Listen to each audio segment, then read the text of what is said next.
وہ شام کے انقلاب کو بہت حیثیت اور اہمیت دے رہے ہیں۔ ترکی اس وقت تو جو لوگ جنہوں نے قبضہ کیا ہے ان کے ساتھ ان کا یہ خیال ہے کہ اگر عمران خان کو چھوڑ دیا گیا یا عمران خان کسی پبلک کے دباؤ کے وجہ سے اقتدار میں آ گئے تو عمران خان کو چھوڑیں گے نہیں۔ ہمارے ساتھ ہیں کینیڈا سے ساجد خان صاحب، پاکستان میں ہوا کرتے تھے، کبھی کینیڈا میں کبھی پاکستان میں، بہرحال آج کل کینیڈا میں ہیں، جلد پاکستان آنے والے ہیں۔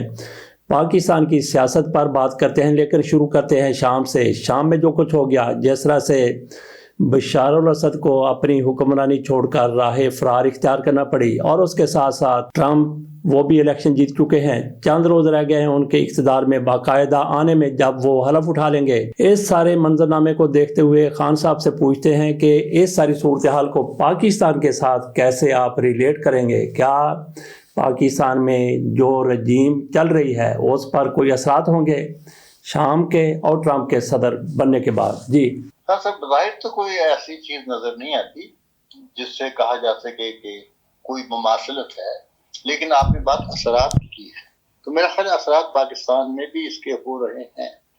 پہلا تو یہ ہے کہ جو سوشل میڈیا کے لوگ ہیں وہ شام کے انقلاب کو بہت حیثیت اور اہمیت دے رہے ہیں۔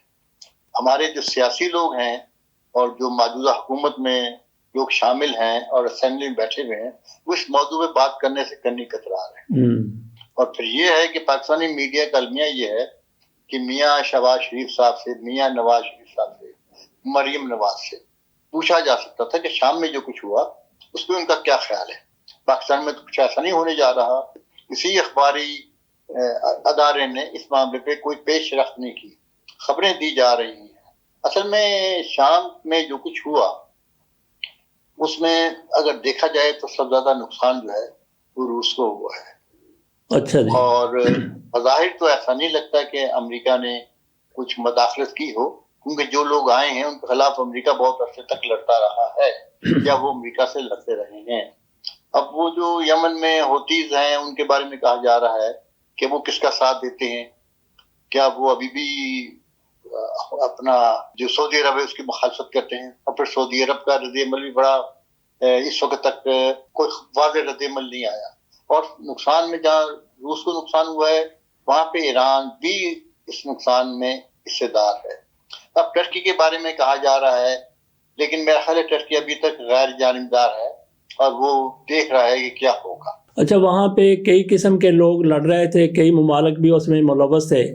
اچھا، ہر ملک کی اپنی اپنی وہاں پہ پالیسی تھی، جیسے امریکہ ہو گیا، ترکی ہو گیا، سعودی عرب ہو گیا، ایران ہو گیا، تو ترکی کس سائڈ پہ کھڑا ہے ابھی؟ ترکی اس وقت تو جو لوگ جنہوں نے قبضہ کیا ہے ان کے ساتھ سفارتی طور پہ۔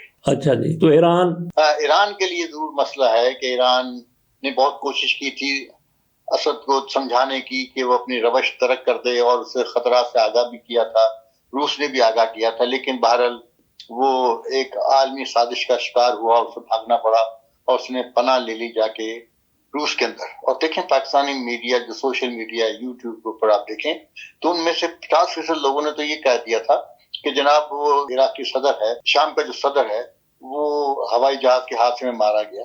جہاں پہ موضوع اس قسم کے ہوں، جہاں پہ تحقیق کی گنجائش نہ ہو، وہاں سب کچھ چلتا ہے۔ ٹھیک ہے، لیکن یہ ضرور ہے کہ جو کچھ شام میں ہوا اس کے بعد ہمیں اپنا علاقائی صورتحال دیکھنی چاہیے، کیونکہ ہمارے ملک کے بہت سارے حصوں میں دہشت گرد، بیرونی دہشت گرد جو ہیں وہ اپنا کسی حد تک اپنی پہچان کروا رہے ہیں اور حملے ہو رہے ہیں۔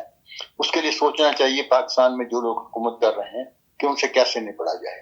اور پھر سب سے اہم بات یہ ہے کہ معیشت جو ہے وہ کسی ملک کی حفاظت کرتی ہے۔ شام کی معیشت کا حال آپ کے سامنے تھا، ایران کی معیشت کا حال آپ کے سامنے ہے، بھارت کی معیشت آپ دیکھ سکتے ہیں۔ اب پاکستان میں دعویٰ یہ کیا جا رہا ہے کہ جناب اسٹاک ایکسچینج اتنی اوپر چلے گی، یہ تو دیکھیں کہ عوام کی قوت خرید کتنی نیچے چلے گی۔ جی اچھا، وہ شام کی صورتحال کا تھوڑا سا آپ تجزیہ کرتے ہوئے ہمیں یہ بتائیں کہ پاکستان میں عمران خان کے گرد سیاست گھومتی ہے پاکستان کی، اس سارے منظرنامے میں جو کچھ ان حکمرانوں کے ساتھ ہو گیا، جس طرح سے وہ بھاگ کے چلے گئے، اور اس سے پہلے ہم نے یہ بھی دیکھا کہ کون سا ملک ہے وہاں پہ صدر کے خلاف تحریک عدم اعتماد آ گئی تھی، اور وہ ناکام بھی ہو گئی، بلکہ انہوں نے مارشل لا لگا دیا تھا کوریا میں. ہاں جی، جنوبی کوریا میں، وہاں پہ مارشل لا لگا لیکن وہ کامیاب نہیں ہو سکا. اچھا، یہ عالمی منظرنامہ ہے تو پاکستان میں جس طرح کی صورتحال ہے، عمران خان کے گرد سیاست گھوم رہی ہے ساری کی ساری، اور عمران خان سیاست کے گرد گھوم رہے ہیں. رجیم جو کچھ ہے وہ آپ کے سامنے ہے، ان کو جو کنٹرول کرنے والے لوگ ہیں اندرونی اور بیرونی، ان کو بھی آپ جانتے ہیں. تو اس سارے منظرنامے میں شام کو لے آئیں پاکستان میں، کیا عمران خان کو کوئی ریلیف ملتا ہوا نظر آ رہا ہے یا پھر ان کے اوپر مزید سختیاں ہو جائیں گی؟ میرا خیال ہے کہ عمران خان کے اوپر سختی ہیں اور رہیں گی.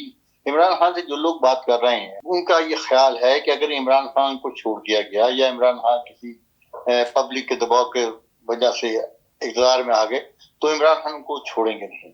اور عمران خان کے طرف سے یہ کہا گیا ہے، مختلف ذرائع نے بتایا ہے کہ عمران خان نے کہا ہے کہ جناب ہم بالکل بدلے کی سیاست پہ یقین نہیں رکھتے اور ہم نہیں سمجھتے کہ کسی سے بدلہ لیا جائے.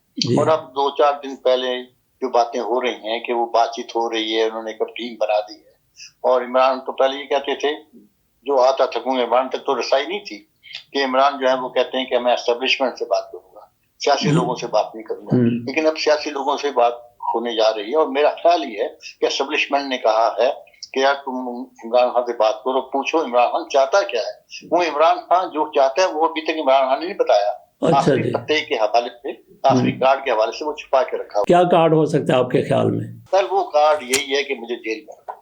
اچھا جی، عمران جتنا عرصہ جیل میں رہے گا، دیکھیں عمران خان اگر آج باہر آ بھی جاتا ہے نا تو پاکستان کی معیشت کو تبدیل کرنا، بحال کرنا بہت مشکل ہے فوری طور پہ. اس کے لیے بھی کم از کم 3-4 سال چاہیے.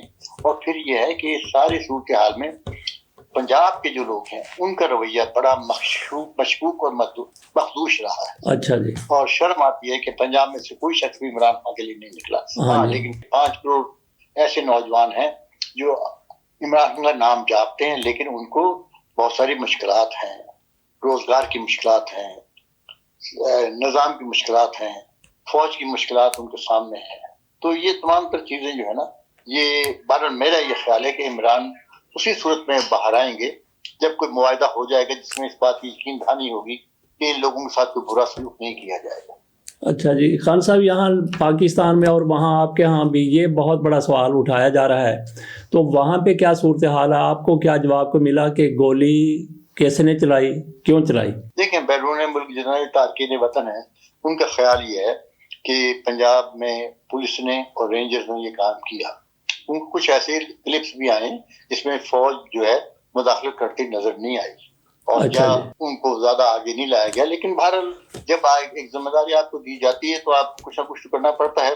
فوج کی بھی مجبوری ہوتی ہے، کمانڈر کو حکم دے تو اس پہ عمل کیا جائے. جیسے کہ خبر آج کل گردش کر رہی ہے جو امریکہ سے آئی ہے 2 صحافیوں کے حوالے سے، جس میں الزام لگایا گیا ہے کہ یہ جو گولی چلی ہے اور جو قتل عام ہوا ہے پاکستان کی اعلیٰ شخصیت کے کہنے پہ ہوا. بلکہ انہوں نے نام بھی لے لیا جنرل عاصم منیر کا. ہاں بہرحال ٹھیک ہے سر، حافظ صاحب کا نام تو کہیں نہ لیا جائے، مریم نواز کے ساتھ بھی ان کا نام. لیکن یہ دیکھیں کہ یہ الزام کی حد تک کی ہے، کوئی ثبوت ان کے پاس نہیں ہے. یہ تو ایسی باتیں ہیں جو ادھر سوشل میڈیا پر بھی ہو رہی ہیں، ایک عرصے سے ہو رہی ہیں.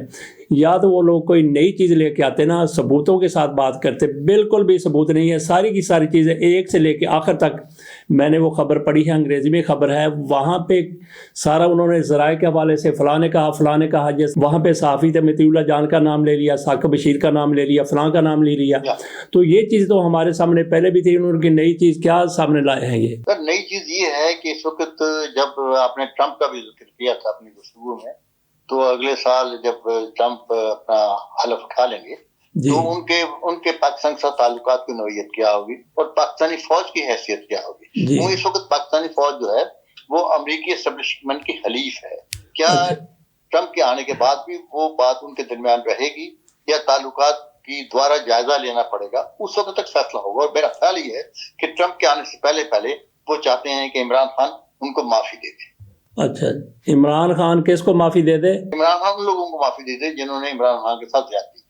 اچھا، عمران خان تو پہلے کہتا کہ میں معافی دینے کے لیے تیار ہوں، میرے دل میں کوئی بغض نہیں ہے، کوئی اناد نہیں ہے کسی قسم کی. کوئی وہ اس کا قانونی تحفظ چاہتے ہیں عمران خان کے حوالے سے اور کوئی ایسے فیصلے چاہتے ہیں جس میں عمران خان کے علاوہ مثلا جو ہمارے مولانا ہیں وہ بھی شامل ہوں تحفظ دینے میں. مولانا بھی اسٹیبلشمنٹ کے ڈسے ہوئے ہیں، یہ میں آپ کو بتا دوں. اچھا جی ٹھیک ہے خان صاحب، بہت شکریہ، اللہ حافظ. اللہ